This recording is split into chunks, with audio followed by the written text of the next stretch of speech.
নবী সাল্লাল্লাহু আলাইহি ওয়াসাল্লাম 1450 বছর আগে বলেছিলেন, আজকে থেকে নিয়ে প্রায় 1450 বছর আগে নবীজি বলেছিলেন যে আমার আর কিয়ামতের মাঝখানে এতটুকু দূরত্ব বাকি আছে। এভাবে তিনি হাতটা উঁচু করেছেন, দেখিয়েছেন আমার এই দুই আঙ্গুলের মাঝখানে যতটুকু ডিস্টেন্স বা দূরত্ব, আমি এবং কিয়ামতের মাঝখানে এতটুকু দূরত্ব। নবী সাল্লাল্লাহু আলাইহি ওয়াসাল্লাম নবী হয়েছেন মানেই কিয়ামতের আলামত শুরু হয়ে গেছে। সর্বশেষ আসমানি কিতাব কোরআন নাজিল হয়ে গেছে, তার মানে এর পরের সময়গুলো হচ্ছে কিয়ামতের নিকটবর্তী সময়। নবী সাল্লাল্লাহু আলাইহি ওয়াসাল্লাম বলছেন এই উম্মতের আর কিয়ামতের মাঝখানের সময়ের দূরত্ব হচ্ছে আসর থেকে মাগরিবের ওয়াক্তের মতো। বলেন তো কোন নামাজের ওয়াক্তটা খুব ছোট হয়? ফজর থেকে জোহর, জোহর থেকে আসর, না আসর থেকে মাগরিব? সবচেয়ে ক্ষুদ্র নামাজের ওয়াক্ত কিন্তু আসর থেকে মাগরিব। তো সেই সময় এত ক্ষুদ্র হয়, দেখা যায় আমরা নামাজ পড়ে যদি একটু কোরআন তেলাওয়াত করতে বসি, দেখবেন মাগরিবের নামাজ আজান দিয়ে দিয়েছে। এমন না? বিষয়টা এমন। আর নবীজি বলছেন আমার উম্মত আর কিয়ামতের মাঝখানের ডিস্টেন্সটা এতটুকু, মনে হবে যেন আসর থেকে মাগরিবের ওয়াক্ত। আর এই কথাটা উনি বলেছেন 1400 বছর আগে। কত বছর ভাই? এখন 1450 বছর পরে কারো যদি বুঝতে বাকি থাকে সময় খুব কাছাকাছি, আমরা বলতে পারি, বলতে বাধ্য হব যে সেই ব্যক্তির হৃদয়ের চোখটা অন্ধ। সেই ব্যক্তির কি হৃদয়ের চোখটা কি অন্ধ? ওর বাহ্যিক চোখ খোলা ঠিকই, বাহিরের চোখে সব দেখে ঠিকই, কিন্তু ভিতরের চোখটা অন্ধ। আল্লাহ রাব্বুল আলামিন জাহান্নামীদের বৈশিষ্ট্য সম্পর্কে একটা আয়াতে বলেছেন, সূরা আরাফের মধ্যে 179 নম্বর আয়াতে আল্লাহ পাক বলছেন ওয়ালাকাদ যারানা লিজাহান্নামা কাসীরাম মিনাল জিন্নি ওয়াল ইনস, আমি প্রচুর জিন আর মানুষকে দিয়ে জাহান্নাম পরিপূর্ণ করব। বলি নাউযুবিল্লাহ।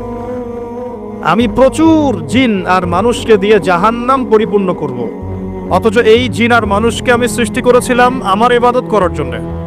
যেমন সূরা জারিয়াতের 56 নম্বর আয়াতে আল্লাহ পাক বলেছেন ওমা খালাকতুল জিন্না ওয়াল ইনসা ইল্লা লিয়াবুদুন, আমি জিন আর মানুষকে শুধু আমার ইবাদত করার জন্য সৃষ্টি করেছি। যাদেরকে আল্লাহ পাক শুধু তার ইবাদত করার জন্যই সৃষ্টি করেছেন, সেই জিন আর মানুষদের মধ্যে বহু জিন আর মানুষ জাহান্নামে যাবে।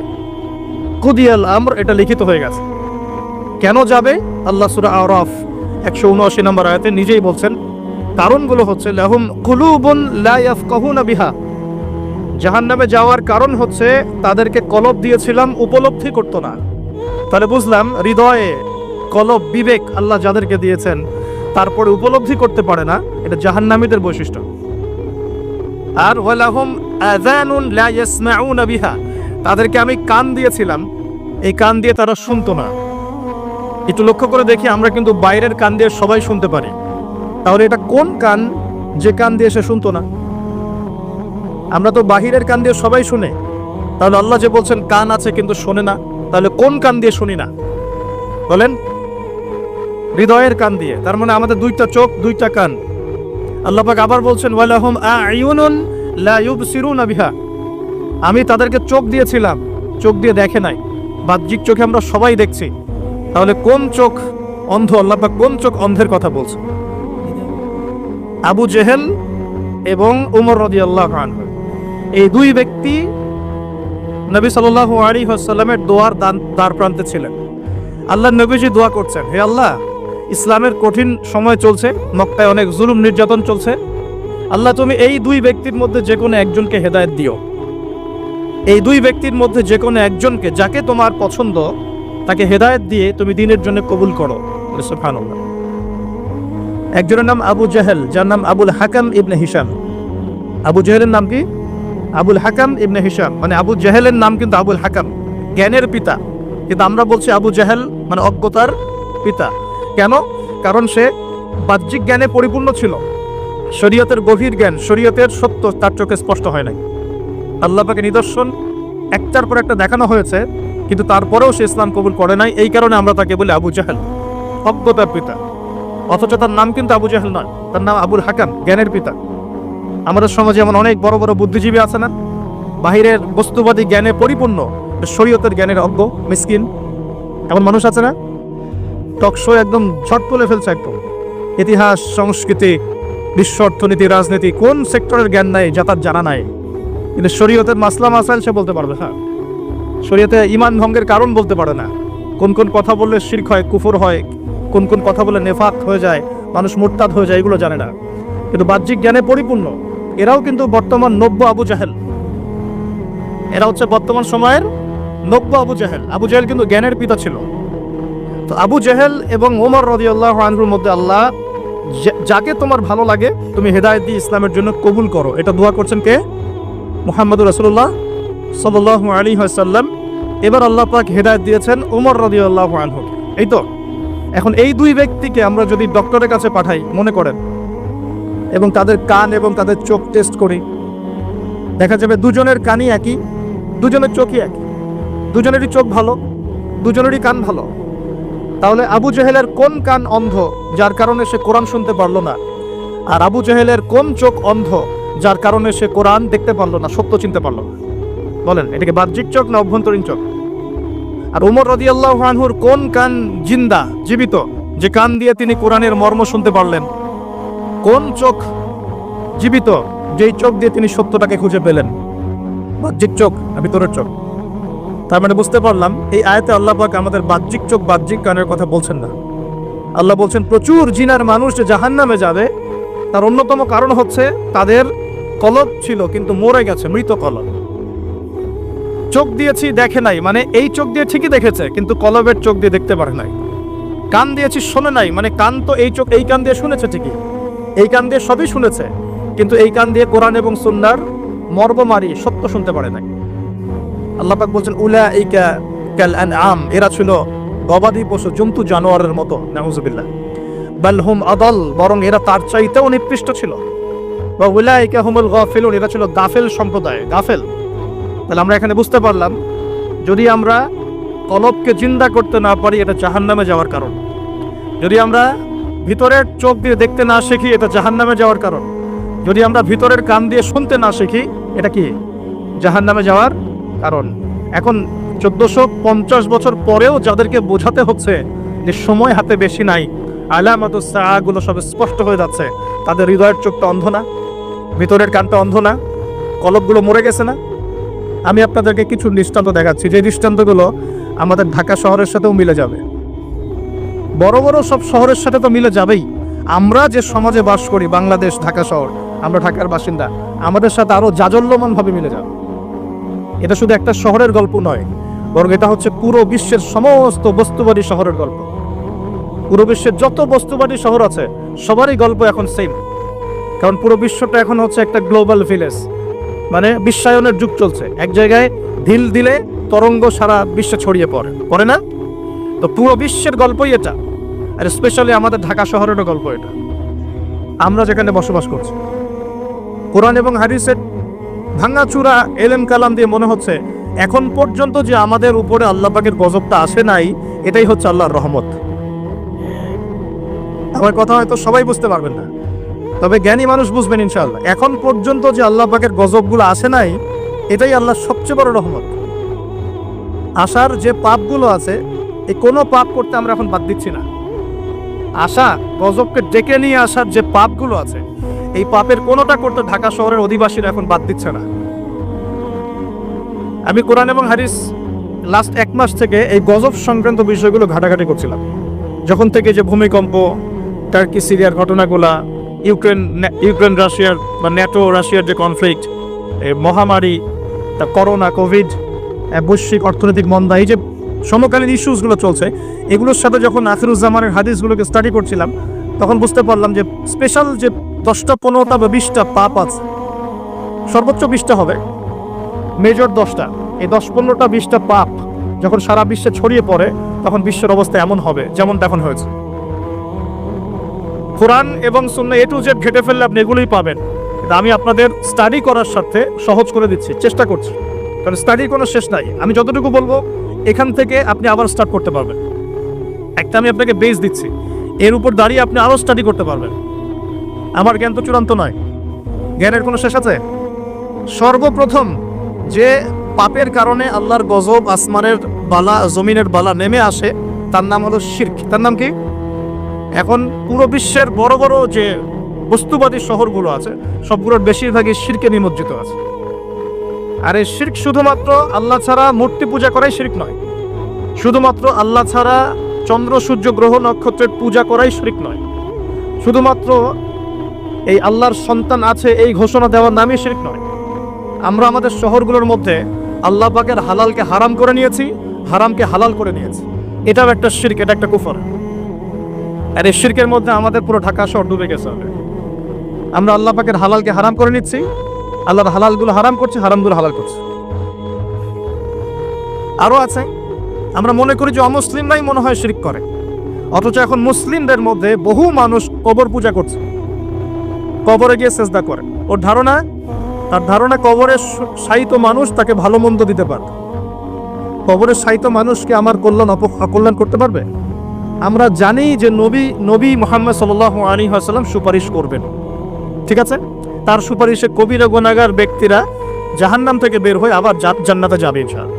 আমরা জানি আল কোরআন সুপারিশ করবে, আমরা জানি যে রোজা সওম সুপারিশ করবে, আমরা জানি দান সদকা কিয়ামতের মাঠে বান্দাকে ছায়া দিবে, কোরআনে সূরা আলে ইমরান, সূরা বাকারা, সামিয়ানার মতো বান্দাকে ছায়া দিবে। আমরা জানি আলেম ওলামা সুপারিশ করবে, হাফেজে কোরআন সুপারিশ করবে, আমরা জানি শহীদগণ সুপারিশ করবে। সুপারিশ এক জিনিস, কিন্তু মৃত মানুষ কি আমাকে কল্যাণ অকল্যাণ দিতে পারে? তো মুসলিমদের মধ্যে বহু মানুষ এখন কবর পূজা করছে না। এই শিরকটা কি ঢাকার মতো বড় বড় শহরগুলোতে নাই? বাংলাদেশে নাই? কোনো কোনো ক্ষেত্রে এরকম কবর পূজারীরা নিজেদের নাম দিয়ে দিয়েছে ওরা সুন্নি, নিজে করছে কবর পূজা, নাম দিয়ে রেখেছে আমি সুন্নি। এই টাইটেলটা পবিত্র টাইটেল। সুন্নি মানে কি? যে সুন্নতের অনুসরণ করে। সুন্নি মানে কি? যে নবীর সুন্নতের অনুসরণ করে। একটা দলিল দেখান তো, নবী সাল্লাল্লাহু আলাইহি ওয়াসাল্লাম কারো কবরে সেজদা দিয়েছেন? সাহাবীগণ কারো কবরে সেজদা দিয়েছেন? সাহাবীগণ কোনো মৃত মানুষের কাছে দোয়া করেছে? তাহলে এই কাজগুলো কি শিরক হচ্ছে না? এই জিনিসগুলো চলছে, এগুলো আল্লাহর গজব নামিয়ে নিয়ে আসে। আরো আছে, আমরা শিরক মানে শুধু এটাই মনে করি যে আল্লাহর জন্য নামাজ পড়তে হবে, অন্য কারোর জন্য পড়া যাবে না, আল্লাহর জন্য কোরবানি করবো, অন্য কারোর জন্য করা যাবে না। কিন্তু আমরা এখন কি করছি জানেন? আমরা রাজনীতি, অর্থনীতি, এমনকি শিক্ষানীতির মধ্যেও শিরকি আকীদা ঢুকিয়ে দিয়েছি। যেমন রাজনীতির মধ্যে ঢুকিয়েছি সমস্ত ক্ষমতার উৎসকে জনগণ, এটা আমাদের একটা পলিটিক্যাল কনসেপ্ট, তাই না? আল্লাহ পাক বলছেন তাবারাকাল্লাযী বিয়াদিহিল মুলক, তাবারাকাল্লাযী বিয়াদিহিল মুলক, সূরা মুলকের 1 নম্বর আয়াত। এবং এই সূরা মুলক আল্লাহ পাক আপনাকে রাতের বেলা পড়তে বলেছেন। রাতের বেলা পড়লে আপনি কবরের আযাব থেকে বেঁচে থাকবেন ইনশাআল্লাহ। কেন বেঁচে থাকবেন? কারণ এখানে আল্লাহ পাকের একনিষ্ঠ তাওহীদের বর্ণনা দেওয়া আছে, যা আপনাকে কবরের আযাব থেকে কে বাঁচাবে? আল্লাহ, তাওহীদ, আল্লাহ বাঁচাবেন ইনশাআল্লাহ। এর প্রথমেই আল্লাহ বলছেন তাবারাকাল্লাযী, বরকতময় সেই আল্লাহ, বিয়াদিহিল মুলক, যার হাতে হচ্ছে সমস্ত কর্তৃত্ব ক্ষমতা। ক্ষমতার মালিক কে? আল্লাহ পাক সূরা আলী ইমরানে বলছেন কুলিল্লাহুম্মা মালিকাল মুলক, হে আল্লাহ বলো, আল্লাহ, হে আল্লাহ তুমি হচ্ছ রাজত্বের মালিক। রাজত্বের মালিক কে? তুতিল মুলকা মান তাশা, তিনি যাকে ইচ্ছা রাজত্ব দেন, ওয়া তানজিউল মুলকা মিম্মান তাশা, যার থেকে ইচ্ছা রাজত্ব কেড়ে নেন। তাহলে এর মালিক কে? ফেরাউনকে কে রাজত্ব দিয়েছিল আর তাকে কে ডুবিয়ে দিয়েছে? তাহলে দেয়ার মালিক কে? ডুবিয়ে দেওয়ার মালিক কে? আবার দাউদ আলাইহিস সালামকে কে দায়িত্ব দিয়েছিল? সুলাইমান আলাইহিস সালামকে কে এই বিশ্বের শাসক বানিয়েছে? ইউসুফ আলাইহিস সালামকে জেলখানা থেকে বের করে মিশরের শাসক কে বানিয়েছে? মুহাম্মদ সাল্লাল্লাহু আলাইহি ওয়াসাল্লামকে মক্কা থেকে শূন্য হাতে মদিনায় নিয়ে গিয়ে মদিনার শাসক কে বানিয়েছে? তো এটা দেয়ার মালিক কে? আল্লাহর মনোনীত বান্দাগণ যখন দায়িত্ব পেয়েছেন, তারা কি আল্লাহর বিধান বাদ দিয়ে অন্যের বিধান দিয়ে দাসত্ব করেছে?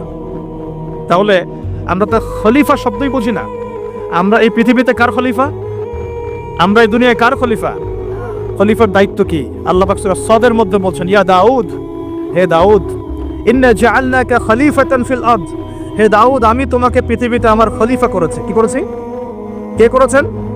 তোমার দায়িত্ব হচ্ছে ফাহকুম বাইনান নাস বিল হক, মানুষের মাঝে হকের মানদণ্ডে বিচার ফয়সালা করো। মানুষের মাঝে হকের মানদণ্ডে বিচার ফয়সালা করো। এখন হক, সত্য, সত্য মিথ্যা, ন্যায় অন্যায়ের চূড়ান্ত মানদণ্ড কি? আমার নিজের মন গড়া যুক্তি, বিজ্ঞান, দর্শন, নাকি আল্লাহ পাকের ওহী? কোনটা? এখন আল্লাহ পাকের ওহী দিয়ে বিশ্বের কতগুলো রাষ্ট্র পরিচালিত হচ্ছে হিসাব করে দেখেন। তাহলে এটা বৈশ্বিক শিরক চলছে না? সারা বিশ্বে এখন বৈশ্বিক শিরক চলছে। যখন এই শিরকগুলো বেশি বেড়ে যাবে, যেটা বেড়ে গেছে, তখন আল্লাহ রাব্বুল আলামিন আসমানের গজব নামাবেন, জমিনের গজব নামাবেন। যখন নূহ আলাইহিস সালামের কওম শিরক করা শুরু করেছিল, আল্লাহ পাক প্লাবন দিয়ে ধ্বংস করে দিয়েছিলেন। আস্তে আস্তে সেদিকেই বিশ্ব যাচ্ছে। আল্লাহ পাক এই বিশ্ববাসীর মধ্যে একটা বড় অংশকে অচিরে ধ্বংস করে দিবেন। লেখা হয়ে গেছে এগুলো। আরো সামনে যান। আমরা অর্থনীতির মধ্যেও শিরক করছি। কেমন শিরক করছি? আল্লাহ পাক হালাল অর্থনীতি দিয়েছেন, ইসলামিক অর্থনীতি। এখানে হালাল করেছেন ব্যবসা, এখানে হালাল করেছেন যাকাত, সাদাকা, সাদাকাতুল ফিতর, কৃষিভিত্তিক অর্থনীতি, এক্সপোর্ট ইম্পোর্ট, মানে সুদ রিবা বাদ দিয়ে যা কিছু আছে সব বৈধ। রিবা, ঘুষ, দুর্নীতি, প্রতারণা বাদ দিয়ে যা কিছু আছে সবই বৈধ, আল্লাহ পাক বৈধ করেছেন। পুরো বিশ্বের ব্যাংকিং সিস্টেম চলছে সুদের মধ্য দিয়ে। পুরো বিশ্বের, শুধু একটা কান্ট্রিকে মার্ক করা যাবে না, একটা কান্ট্রিকে দোষ দেওয়া যাবে না। পুরো বিশ্বের অর্থনৈতিক মোড়ল যারা আছে এরা সারা বিশ্বকে সুদভিত্তিক অর্থনীতির শিকল দিয়ে বেঁধে ফেলেছে।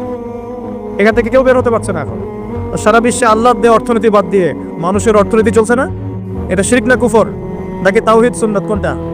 এটা শিরক কুফর না? যখন আল্লাহ পাকের হালালকে আপনি হারাম করে নেবেন, আল্লাহর হারামকে হালাল করে নেবেন, জেনে রাখবেন যেটা একটা শিরকি আকীদা, একটা কুফরি আকীদা। এটা কাজ করা হচ্ছে। আর যখন একটা এলাকার মানুষ শিরক আর কুফরে থাকবে, আল্লাহর কি বরকত নেমে আসবে না আযাব নেমে আসবে? এই জন্যই তো আযাব আসছে। আমরা তো আযাব দেখে বস্তুবাদী সমাধান খুঁজি। কি সমাধান? ভূমিকম্প আসছে, অতএব এখন ভালো ভালো সিমেন্ট দিয়ে বাড়ি বানাও শক্ত করে, যাতে ভূমিকম্পে না নড়ে। আমরা বস্তুবাদী সলিউশন খুঁজি আর কি। বেশি বেশি আশ্রয় কেন্দ্র খোলো, যাতে করে পরবর্তীতে ওখানে গিয়ে উদ্ধার করা যায়। হ্যাঁ, ব্যাকআপ চিন্তা করি যে কি করা যায়, কোনো প্রযুক্তি বের করি যাতে আগে থেকেই ভূমিকম্পের সতর্কবার্তা দেওয়া যায়। আমরা বস্তুবাদী চিন্তা করি না। আর সলিউশন হচ্ছে, আমরা যদি শিরক আর কুফর থেকে তওবা করতাম, আল্লাহ গজব উঠিয়ে নিতেন। গজব দেওয়ার মালিককে, উঠিয়ে নেওয়ার মালিককে। যদি কোনো এলাকার মানুষ তাওহীদের উপর থাকে, শিরক ছেড়ে দেয়, সুন্নতে থাকে, বেদাত ছেড়ে দেয়, ইমানের উপর থাকে, কুফর ছেড়ে দেয়, আল্লাহ পাক কি জালেম যে তাদেরকে জুলুম করে শাস্তি দিবেন? বরং আল্লাহ পাক শাস্তি আরো উঠিয়ে নেবেন, বরকত নাজিল করবেন, রহমত নাজিল করবেন। সূরা আরাফে আল্লাহ বলেছেন, যদি জনপদের অধিবাসীরা ঈমান নিয়ে আসতো, আমি অবশ্যই তাদের উপরে বরকতের দরজাগুলো খুলে দিতাম। আলহামদুলিল্লাহ, আসমান জমিনের বরকতের দরজা সব খুলে দিতাম। কিন্তু জনপদের অধিবাসী তো ঈমান আনবে না, কারণ মনে করছে যে আমরাই সব। মানুষ এখন এই পৃথিবীর বেশিরভাগ মানুষ মনে করে যে মানুষই সবকিছু, মানুষই সবকিছু, মানে এই সভ্যতার কারিগর হচ্ছে মানুষ। মানুষ এমন মনে করে। অথচ সভ্যতা শুরু হয়েছে নবীদের হাতে, সভ্যতা শেষও হবে নবীদের হাতে। সভ্যতা শুরু হয়েছে কোন নবীর হাতে বলেন? এই পৃথিবীতে সর্বপ্রথম কৃষিকাজ করেছেন কোন নবী জানেন? আদম আলাইহিস সালাম। আর এমন কোন নবী নাই আল্লাহ পাকের যে নবী কৃষিকাজ এবং পশুপালন করেন নাই। এমন কোন নবী নাই যিনি কৃষিকাজ, পশুপালন করেন নাই। এটা নবীদের সুন্নত। কারণ নবীদেরকে মানুষকে সঠিক পথে আনতে হয়। যখন আপনি পশুপালন করবেন, কৃষিকাজ করবেন, তখন কিন্তু আপনার মধ্যে একটা ধৈর্য বাড়বে, মানুষকে নেতৃত্ব দেওয়ার একটা ক্ষমতা তৈরি হবে। তো মুসা আলাইহিস সালামকে আল্লাহ পাক 10 বছর ওই কৃষিকাজ করিয়েছেন, ফার্মে কাজ করিয়েছেন। শুআয়ব আলাইহিস সালামের ফার্মে তিনি 10 বছর কাজ করেছেন। কারণ বনু ইসরায়েলের মধ্যে একটা ছিন্ন ভিন্ন জাতিকে তাকে নেতৃত্ব দিতে হতো। আল্লাহ পাক আগে তাকে তৈরি করেছেন। আল্লাহ বলেছেন, ওয়াসতানাতুকা লিনাফসি, আমি নিজের জন্য তোমাকে তৈরি করেছি আগে। তো এই যে কৃষিকাজকে খারাপ মনে করবেন না। এগুলো যারা করেন মনোকষ্টে ভুগবেন না যে আপনি দরিদ্র, আপনার মান সম্মান কম, এমন নয়। আপনি বরং সম্মানিত মানুষ, কারণ আপনি নবীদের সুন্নতের পেশায় আছেন, মাশাআল্লাহ। তো যেটা বলছিলাম, যখন শিরক আর কুফর বাড়তে থাকে একটা জনপদের মধ্যে, তখন আল্লাহর আযাব গজব নামতে থাকে। এই সমস্যাগুলো আমাদের শহরে নাই? শিরক আর কুফরে ভর্তি হচ্ছে না দিন দিন? আমাদের শহরে পেপার পত্রিকা খুললেই দেখা যায় রাশিফল। কি রাশিফল? তুমি সিংহ রাশি, তোমার দিনটা কেমন যাবে। তুমি কন্যা রাশি, তোমার দিনটা কেমন যাবে। আর প্রায় মিডিয়াগুলো এগুলো প্রচার করে না? এই সব মুশরিক মিডিয়া, এগুলা সবই মুশরিক। কিরকম করে বুঝলাম মুশরিক? একটা ভূমিকম্প যদি হয়, বলবে না যে আল্লাহর কাছে মানুষ কত অসহায়, এরকম শিরোনাম দিয়ে সংবাদ করবে না। কি করবে? প্রকৃতির কাছে মানুষ কতই না অসহায়। আল্লাহ বললে মৌলবাদী হয়ে যাবেন। আল্লাহ বললে কি হবেন? তখন মৌলবাদী হয়ে যাবেন। প্রকৃতির শব্দ চুজ করে কথা বলুন। প্রকৃতির কাছে আমরা কত অসহায়। কে প্রকৃতি? প্রকৃতি কি, কাকে বলে, কত প্রকার, কি কি সংজ্ঞা দেখ। প্রকৃতিকে সৃষ্টি করলো, এটা কত প্রকার, কি কি, কে তাকে নিয়ন্ত্রণ করে, এগুলো বলবে না? মানুষের ব্রেইন ওয়াশ করে ফেলা হচ্ছে এগুলোতে। রাশিফল সবার মাথায় ঢুকিয়ে দেওয়া হচ্ছে। রাশিফল, আজকের দিনটা কেমন যাবে, আজকের দিন কেমন যাবে বেটা তুমি জানো? কালকের দিন তোমার কেমন যাবে তুমি জানো? মানুষের জ্ঞান তো এতই ক্ষুদ্র যে মানুষ এটাই জানে না আগামীকাল তার সাথে কি হবে। মানুষের জ্ঞান কত ক্ষুদ্র একটু দেখেন। আপনার নিজের সাথে আগামীকাল কি হবে আপনি তাই জানেন না। এ গ্যারান্টি দিতে পারবে সে তার সাথে আগামীকাল কি হবে? যে মানুষ এটাই জানে না যে তার সামনে আগামীকাল কি হবে, সেই মহাবিশ্বের রব আল্লাহর জ্ঞানকে পরিব্যাপ্ত করতে পারবে? নাকি আল্লাহ পাকের জ্ঞানের সামনে তার জ্ঞান নিতান্তই ক্ষুদ্র? আর আমরা এখন আমাদের এই ক্ষুদ্র জ্ঞান নিয়ে মহাবিশ্বের স্রষ্টা আল্লাহর জ্ঞানকে পেনিট্রেট করতে যাচ্ছি, আল্লাহর বিধানকে চ্যালেঞ্জ করছি, আল্লাহর বিধান কোরআন সুন্নাহর বিরুদ্ধে চ্যালেঞ্জ করছি, বিভিন্ন কলাম লিখছি, বই লিখছি, বক্তব্য দিচ্ছি, লিখছি না?